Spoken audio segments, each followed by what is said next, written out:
Баршаңызға сәлем, сіздермен тілдеспек жоқ, Қазақстан жаңалықтарына тәуелсіз карантиннен көзқарас. Бастамас бұрын сіздерді осы каналға жазылуға шақырамын. Біздің канал үшін ол өте үлкен қолғабыс пен көмек. Рахмет. Жалпы соңғы кезде қызық жаңалықтар көп. Оның ішінде ең қызығы аяқ астынан Қытай мемлекеті коронавирустың Қытайдан басталған теріске шығарып, оны Уханьға ақш әскерлері алып келді деген көзқарас таратуға барлық күшін салып жүргені. Қытай билігі осы сыбысты таратуға, соның ішінде өз елінің Қазақстандағы да елшілігін қолданып жүр. Ал оларға сын айтқан барлық Қазақстан журналистері болса, блокқа, яғни бұғатталуға түсіп жатыр. Соның ішінде сын айтқан мені де қара тізімге енгізіп қойыпты. Қытай елшісі Джан Сяоның дөрекі сөздері жалпы бұрыннан назарымызға түсіп жүрген. Өзінің әлеуметтік желідегі парақшалары Қазақстанның азаматтарына арналғанын қайта ұмытатын ол кісі шулап оқырмандарын ұрысуын қояр емес. Сөйтіп бүгінгі тақырып ел шаршатқан коронавирустан басталғанымен Қытай Халық Республикасының өкілдерінің Қазақстандағы және әлемдегі мінез-құлқы мен қазақстандық журналистер мен халқына деген қарым-қатынасы, ал ең бастысы американдық әскерлер Қытайға вирусты алып келді деген сыбыстың қайдан шыққан туралы әңгімелесетін боламыз. Кеттік.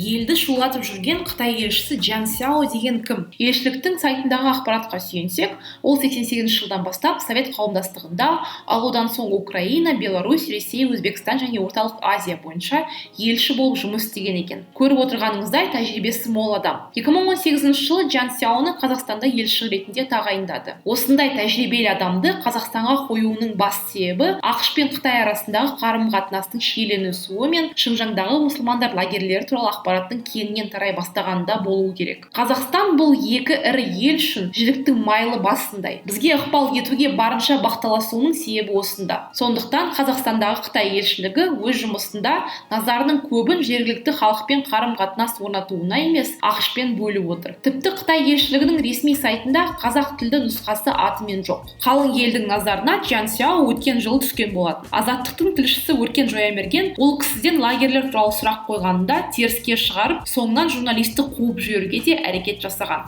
Здравствуйте. В данный момент в городе Нур-Султан этнические казахи из Китая проводят пресс-конференцию, и они заявляют, что власти Китая посадили их родственников в политические лагеря в Цзиньцзяне. Насколько это правда? Прокомментируйте. Откуда такая информация? Откуда такая информация? Это все ложь, это все дезинформация, вы понимаете? Одан соңда Джан Сяо ақштың істері туралы сын айтудан шаршамай келеді. Мысалы, 2 ақпанда ақштың мемлекеттік хатшысы Майк Помпео Қазақстанға жасаған бір күндік ресми сапары кезінде барлық елді Қытайдағы қуғын-сүргінді тоқтатуға шақырып, туыстарымыз қайта тәрбиелеу лагерлерінде отыр деген этникалық қазақтармен кездесті. Ал ақпанның 4 күні Джан Сяо Помпеоны сынайтын өткір мәлімдеме жасады.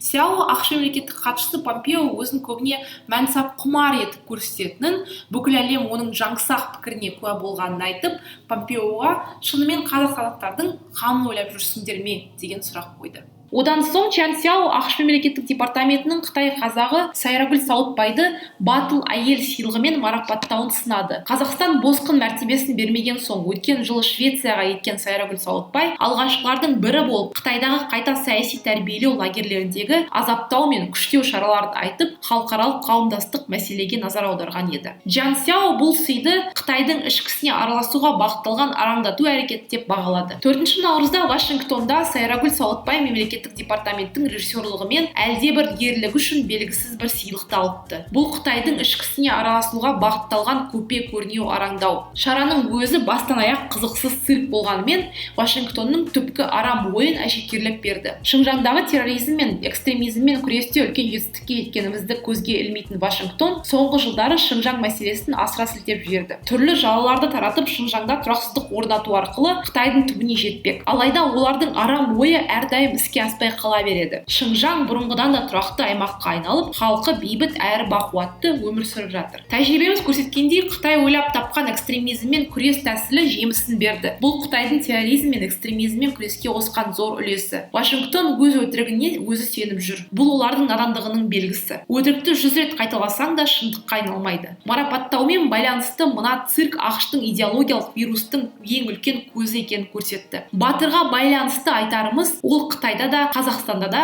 қылмыскер деп саналған. Оның ерлігі отанын сату, өз отбасын асыраған елге қара күйе жағу. Егер ерлік жасағыш болса, Шыңжаңдағы несиесін жаппай ма? Ол өзінің геосаяси циркке қандай рөл атқарып жүргенін түсінбейтін өкінішті. Цитатаның соңы. Бұрынғы дипломат және саясаттанушы Расул Жұмалы Азаттыққа берген сұхбатында Қытай елшісінің мәлімдемесін шынымен эмоционалды деп атап, жоғары шенді дипломаттар дәл осындай кезде дипломатияны шетке ысырып, қателік жіберді деп баға берді.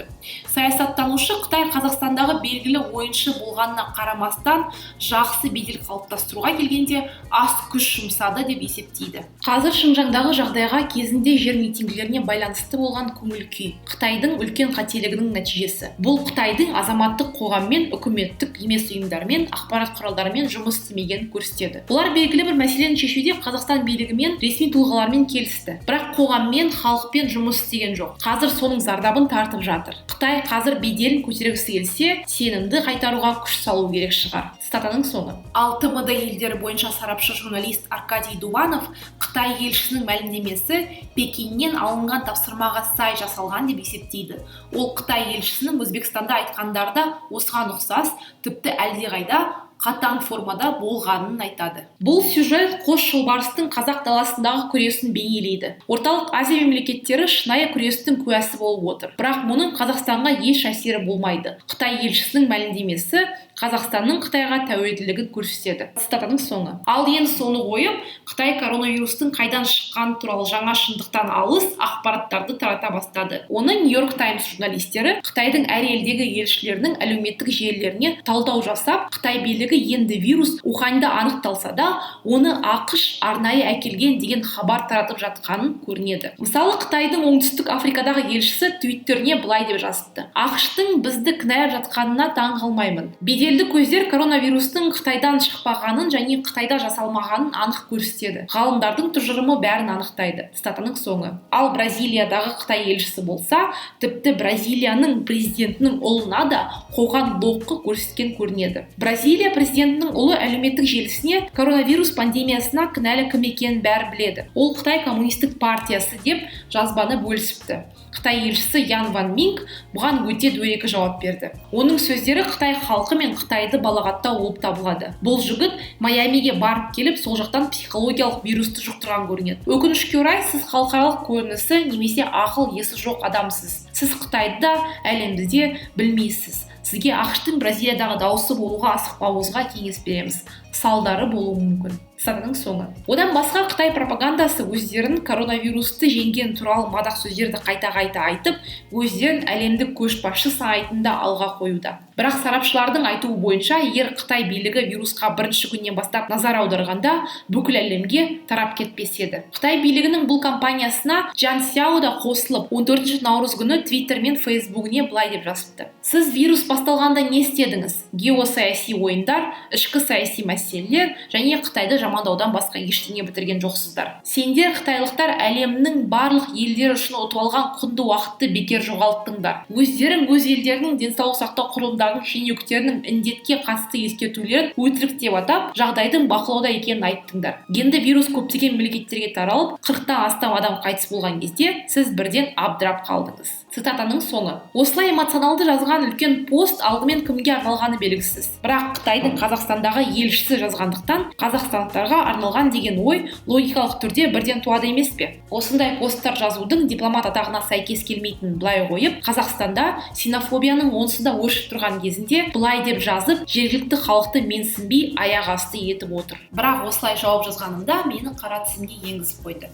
Менен басқа қара тізімге Қытайға сын айтқан және осы қылығын түсінбеген 60-қа жуық қазақ азаматтары мен журналистері де блокқа түскен екен. Жалпы Қытайдың Ухань қаласына тараған коронавирус індетінің жайылып кетуіне тосқауыл қою мақсатында бірнеше шара қабылданғанын білесіз. Мысалы, Қытаймен шекара жабылды. Бірақ Қытайдың Қазақстандағы елшісі Джан Сяо коронавирус індетіне қарсы тұру үшін Қытай Халық Республикасы азаматтарының Қазақстанға сапарлауына және сауда-саттыққа қойылған шектелуге, екі ел арасындағы көлік қатынасын тоқтату мен шекараны уақытша жабуға да наразылық білдіріп, бірнеше мәлімдеме жасады. Джан Сяоның әрбір сөзі ультиматум, қоқан-лоққы, кемсіту түрінде болып отырғанын көп адам байқады. Менің ойымша, елшінің бұл ісі Қазақстан үкіметінің шешімдеріне қарсы шығуы, Қазақстанның ішкісіне, мемлекеттік қауіпсіздігі мәселесіне орынсыз араласуы. Сол арқылы әдейі қазақ қоғамының ашу-ызасын туғызудан басқа ештеңе емес. Қытай Қазақстандағы 4-ші ірі инвестор және 3-ші несие беруші.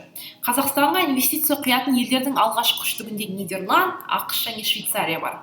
Бірақ біздің елдің саясатына бұл үш ел Қытай сияқты араласпайды.